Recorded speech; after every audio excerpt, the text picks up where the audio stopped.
भारत में लोकसभा का चुनाव चल रहा है और अब तक 15 राज्यों में चुनाव संपन्न हो चुका है और 15 राज्यों के अलावा कुछ और मिला करके 243 सीटों पर मतदान हो चुका है। और ये जो 283 सीटें हैं, इसमें क्रमशः पहले चरण में थोड़ा सा झटका लगा भारतीय जनता पार्टी के सत्तारूढ़ को, दूसरे में जरा और धक्का लगा और तीसरा चरण संपन्न होते होते हमारे प्रधानमंत्री जी बौखला गए और अनाप शनाप तरीके का वक्तव्य देने लगे, सारी पद प्रतिष्ठा को दांव पर रख दिया। और जो चीजें हम लोग व्यक्त कर रहे थे कि निर्वाचन आयोग को आखिर ये क्यों अपने तरह का बनाना चाहते हैं, वो चीजें अब निकल करके सामने आ गई। जो निर्वाचन आयोग से जो अपेक्षा की जाती है, आचार संहिता की जो अपेक्षा की जाती है, प्रधानमंत्री से जो उनसे जिस तरीके की बातों की अपेक्षा की जाती है, उन सारी चीजों को उन्होंने धता बता दिया। धता कैसे बता दिया था?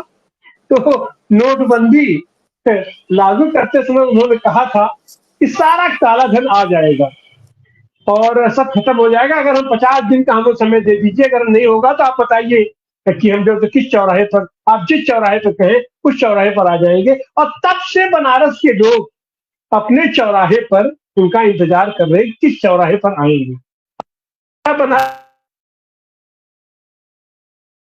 आए नहीं, हमेशा प्रधानमंत्री बनकर के आते हैं वो हमेशा प्रधानमंत्री बनकर के आते हैं और चौराहे पर उनसे मुलाकात नहीं हो पा रही। अब चुनाव का समय है तो उनके विधायक लोगों से मुलाकात हो जा रही है, जहां तहां गलियों में चौराहों पर मुलाकात हो जा रही है। और अब ये तो अगर प्रधानमंत्री साहब अगर यहाँ की रिपोर्टिंग लेना चाहें तो और तो सब कुछ छोड़िए, अपने विधायकों से ही आप पूछ लीजिए कि जनता आपका किस बेसब्री से इंतजार कर रही है। और सब तो सब, उन्होंने कहा था सारा काला धन निकल के आ जाएगा, और अभी उन्होंने तेलंगाना की एक सभा में भाषण किया कि अडानी बोरा में भर भर के, टेम्पो में लाद लाद के काला धन कांग्रेस के ऑफिस में पहुंचा रहे हैं। अब इससे ज्यादा अद्भुत बयान तो हमारे अंदाज से कोई नहीं हो सकता काला धन पर या आचार संहिता के उल्लंघन पर। लेकिन आज की तारीख तक चुनाव आयोग खामोश है और देश के सारे लोग इस बात को लेकर के वो परेशान उत्सुक है कि आखिर इस पर एक्शन कब होगा। अब इससे बड़ा आचार संहिता का उल्लंघन और इनकी ईडी सीबीआई ये सब क्या कर रहे हैं। 400 रुपया अगर किसी किसान के खाते में रहता है तो ये वहां जाकर के छापा डाल देते हैं और उसको पकड़ करके बंद कर देते हैं। और हमारे प्रधानमंत्री महोदय की सूचना है तो निश्चित रूप से पुख्ता सूचना होगी कि बोरा में भर भर के अडानी साहब टेम्पो में लाद लाद के वो पैसा पहुंचा रहे हैं वहां। तो खैर, हम इसी बात पर चर्चा करने जा रहे हैं और खास करके प्रधानमंत्री जी का यह वक्तव्य एक तरीके से साफ दिखाई पड़ रहा है कि उन्होंने अपना मानसिक संतुलन खो दिया है। और मानसिक संतुलन खो दिया तो क्यों खो दिया है? निश्चित रूप से अब उनको लग रहा है तीसरे चरण में ही कि उनके हाथ से सत्ता जा रही है और क्रमशः खिसकती जा रही है, और जिसका समापन हमारे अंदाज से चौथे चरण में हो जाएगा, क्योंकि तेलंगाना और आंध्र प्रदेश का भी चुनाव पूरी तरीके से संपन्न हो जाएगा। बाकी पूरे देश में फुटकर तरीके से होगा। और बौखलाहट तो इनकी शुरू से ही ऐसा नहीं था कि इनको नहीं मालूम था। इन्होंने मणिपुर में, अरुणाचल प्रदेश में, पूर्वोत्तर भारत में जिसको इतना फोटो खिंचाने का शौक है, वहां एक बार भी नहीं गए, वहां से फोटो इनकी स्पीच नहीं आई चुनाव में।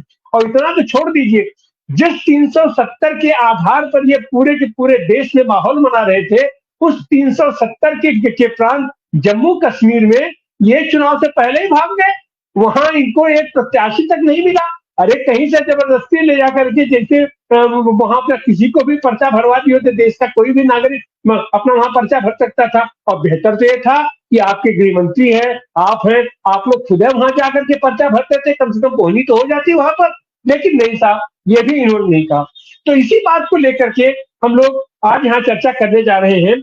और खास करके जिस तरीके से राहुल गांधी या इंडिया गठबंधन के लोग आक्रामक हुए हैं और उनका उम्मीद, उनका उत्साह जागा है, उनकी जिज्ञासा जागी है, तो निश्चित रूप से अब हम कह सकते हैं कि 4 तारीख को भारत में इंडिया गठबंधन जबरदस्त तरीके से बहुमत के साथ सरकार बनाने जा रहा है। और ये इनका जो इनका कॉन्फिडेंस है वो इस बात को बता रहा है कि अब तो ये लोग अपना आगे का प्रोग्राम भी देना शुरू कर दिए हैं। और अगला प्रोग्राम क्या है साहब? तो अभी अभी इन्होंने बहुत बड़ा प्रोग्राम दिया है कि हम जैसे ही करेंगे 15 अगस्त तक, 4 तारीख को इसका चुनाव संपन्न होगा, परिणाम आ जाएगा, और हम 15 अगस्त तक हम आपकी तरीके से लफाजी नहीं करते कि हम 2 करोड़ रोजगार देंगे। हाँ, 30 लाख सरकारी पद जो रिक्त हैं उन पर 15 अगस्त तक नियुक्तियां हो जाएंगी। अब इससे बड़ा तो कोई उदाहरण हो नहीं सकता है। और सारे नौजवान, पूरा देश और देश के हर तबके को इन्होंने जो भी पीड़ित है, शोषित है, दलित है, उसका ये लोगों ने उनको संबोधित करने का कोशिश किया है और विश्वास जताने की कोशिश की है। और इसका विश्वास तो जग जाता है कि बिहार में जिस तरीके से इन लोगों ने 6 महीने में अपना सरकारी नौकरियां दी, तो आज हम उसी पर चर्चा करने जा रहे हैं कि गठबंधन इंडिया में इतना जो जोश जागृत हुआ है और ये जो सारे कार्यक्रम ये लोग घोषित कर रहे हैं, इसका क्या परिणाम होगा आने वाले दिनों में। आइए हम अपने नए पैनलिस्ट से परिचय कराएं। हमारे साथ हमारे ये को होस्ट ये डॉक्टर सुनीलम है, आपका भी स्वागत अभिनंदन है। हमारे साथ बम्बई से जुड़े हैं आर्थिक विश्लेषक, राजनीतिक विश्लेषक डॉक्टर सलीम खान साहब, आपका भी वो है। हमारे साथ पंजाब विश्वविद्यालय में राजनीति विज्ञान के प्रोफेसर मोहम्मद खालिद साहब जुड़े हुए हैं, आपका भी स्वागत अभिनंदन है। हमारे साथ बंबई से जुड़े हैं बैंक यूनियन के नेता और आर्थिक मामलों के विशेषज्ञ विश्वास उटगी जी, आपका भी स्वागत अभिनंदन है। हमारे साथ जुड़े हैं आर्थिक पत्रकार, वरिष्ठ आर्थिक पत्रकार विजय चावला जी, आपका भी हम स्वागत करते हैं। और हमारे साथ इंदौर से जुड़ी है आराधना भार्गव जी, आपका भी स्वागत अभिनंदन है।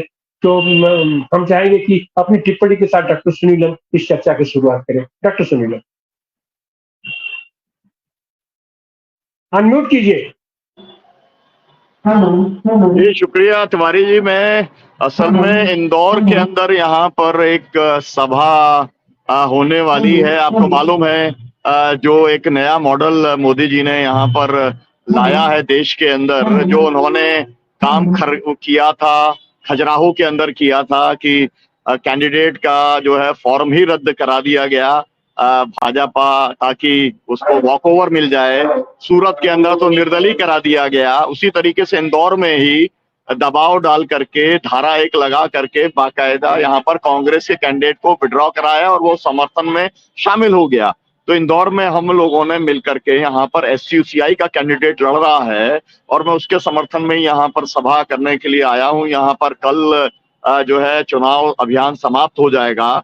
मैं केवल इतना जोड़ना चाहता हूँ कि मुझे लगता है कि जो घोषणा इंडिया गठबंधन के द्वारा की गई है, राहुल गांधी के द्वारा की गई है, जो बात मैं अभी परसों जो है वो काराकाट में था, कॉमरेड राजा राम सिंह जी CPI ML से वहाँ चुनाव लड़ रहे हैं। वहाँ तेजस्वी यादव जी आए थे, दीपांकर भट्टाचार्य जी थे, और उन लोगों ने भी जिस तरीके से रोजगार के मुद्दे को रखा था और जिस तरीके से अखिलेश यादव जी रख रहे हैं, तो मुझे लग रहा है कि पूरे देश के अंदर एक स्थिति ये बन गई है कि रोजगार का मुद्दा एक आम युवाओं के लिए सबसे अहम मुद्दा बन गया है।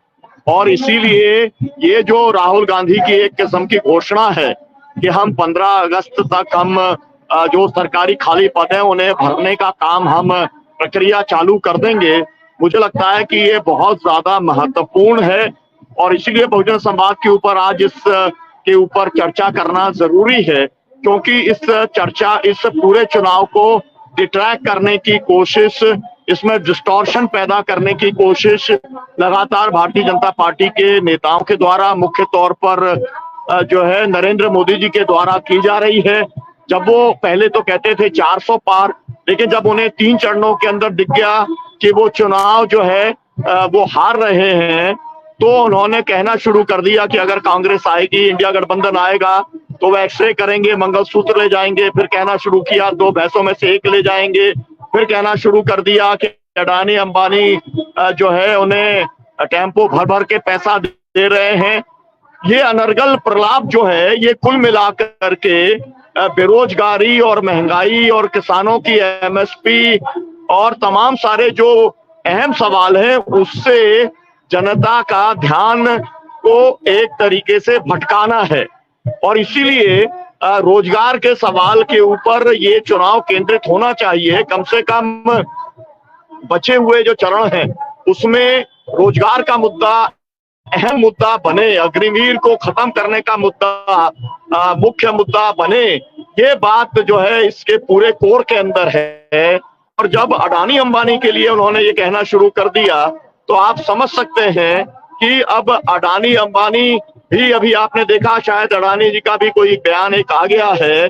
अब ऐसी स्थिति पड़ गई है कि आप एक शक की सुई, मतलब अब उन्हें ये लगने लगा है कहीं ना कहीं पर कि अडानी अंबानी भी अंदर से कुछ गड़बड़ कर रहे हैं। ऊपर से तो लग रहा है कि हमारे साथ में है। 8,500 करोड़ रुपया जो आया है पेट्रोल बॉन्ड का, उसके अंदर जिन जिन का आया है वो तो बात यहाँ पर कई बार की जा चुकी है बहुजन संवाद के अंदर। तो मेरे को ऐसा लगता है कि अब जो है वातावरण बदल रहा है। गोदी मीडिया के अंदर भी कई एंकर अब अलग भाषा बोलने लगे हैं। अब उस तरीके को हाईलाइट किया जा रहा है, जो राहुल कह रहे हैं, अखिलेश कह रहे हैं, या तेजस्वी कह रहे हैं, या स्टालिन कह रहे हैं, उसको भी अब जगह मिलने लगी है।